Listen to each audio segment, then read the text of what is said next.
Bem-vindos ao The Global Conversation. Estamos com Mary Robinson, ex-presidente da Irlanda, ex-alta comissária da ONU para os Direitos Humanos e atual presidente de The Elders, um grupo criado por Nelson Mandela em 2007, que reúne líderes globais independentes a trabalhar juntos pela paz e pelos direitos humanos.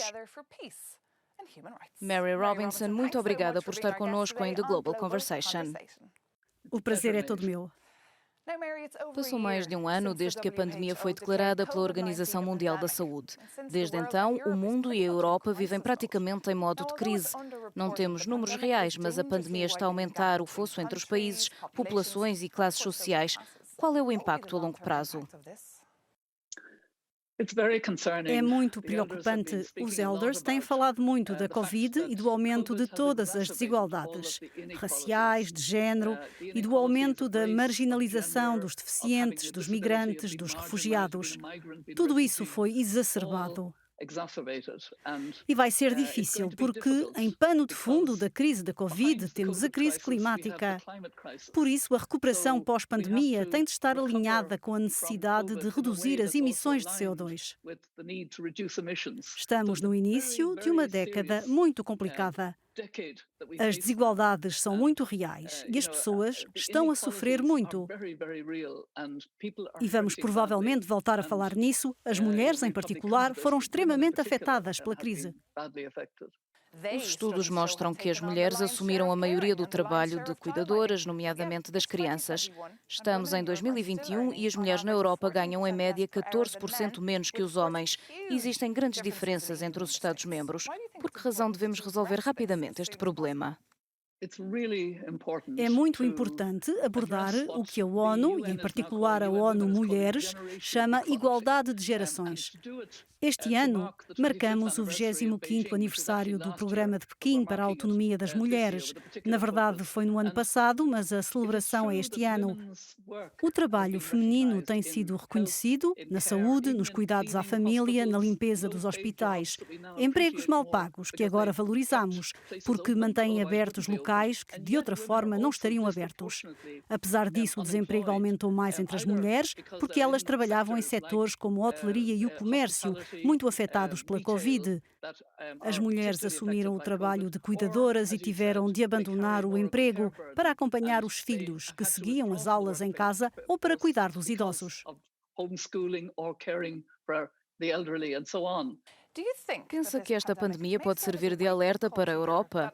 Como continente, estamos a envelhecer e temos de nos preparar para a próxima pandemia ou para o ano de 2060. Nessa altura teremos robôs, mas não são os robôs que vão pagar impostos. Os elders estão muito conscientes dessa realidade. Um dos nossos membros, Gro Harlem Brundtland, presidiu uma comissão que alertou para a pandemia em setembro, antes de a pandemia começar. E, de acordo com essa comissão, pode haver mais pandemias no futuro. Por isso, o mundo, como um todo, tem de se preocupar com essas questões. Quero encontrar uma forma diferente de pensar o fim da crise da Covid-19. Não gosto da ideia de reconstruir melhor, porque não queremos voltar ao mundo muito desigual de antes. Queremos uma reconstrução com igualdade, justiça e sustentabilidade em relação à natureza e à nossa necessidade de garantir um mundo habitável para os nossos filhos e netos. Há outro tema que divide e domina o continente europeu há anos, a questão da gestão das migrações. É conhecida como ativista dos direitos humanos. A Europa deveria lidar melhor com a questão da migração?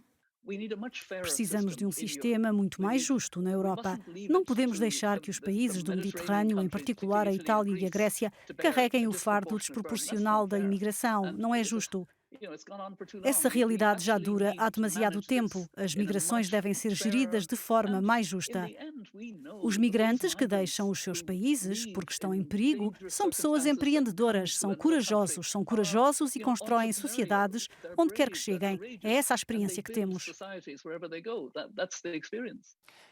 Mas as imagens dos acampamentos na Bósnia, por exemplo, deveriam envergonhar a Europa e os políticos europeus. Concorda? Penso que temos de fazer melhor. Na Irlanda fizemos uma lei sobre a imigração e queremos fazer reformas porque reconhecemos que um país se julga pela forma como lida com os prisioneiros e com as pessoas que vieram para o nosso país para fugir de conflitos ou perseguições. Temos de nos centrar nas questões de justiça social, na resolução da Covid e nos sistemas de segurança social, que devem ser muito mais abrangentes na Europa e para além da Europa. Enquanto anciã, define-se como uma ativista pela paz. Neste momento está preocupada com as relações anglo-irlandesas e com a fragilidade do acordo de paz na Irlanda?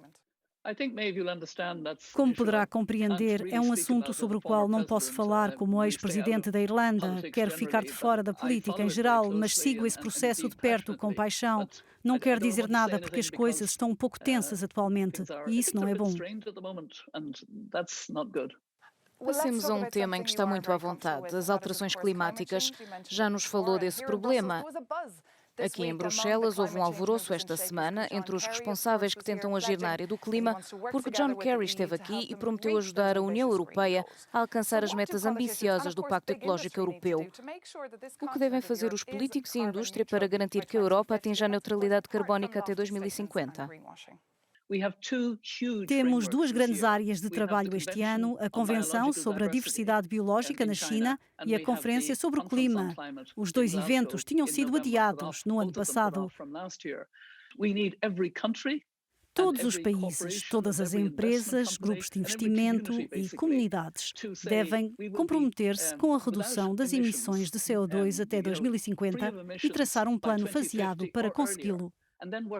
O que significa a meta de 2030 ou de 2025 em relação aos compromissos de cada país. Ainda nem sequer chegamos aí. Se tivermos em conta tudo o que sabemos sobre as promessas feitas pelos países, não teremos um planeta seguro. O tempo voa, mas mais uma pergunta. É uma figura pública há décadas com uma longa carreira, o que obviamente implica sempre alguns percalços. No seu caso, o percalço data de 2018, no Dubai, quando encontrou a princesa Latifa. Sei que falou muito sobre o assunto nas últimas semanas. Foi honesta e admitiu ter sido ingênua. Mas diga-me, pensa que os últimos 2 anos foram porventura uma oportunidade perdida para defender mais abertamente o caso? Penso que é muito importante apoiar o Alto Comissário para os Direitos Humanos, que pediu uma prova de vida, e é importante ir mais longe e conseguir a libertação não apenas de Latifa, mas também da irmã. Essa é a questão central. É essa a questão central. Mary Robinson, muito obrigada por ter estado connosco em The Global Conversation. Thank you, Maeve.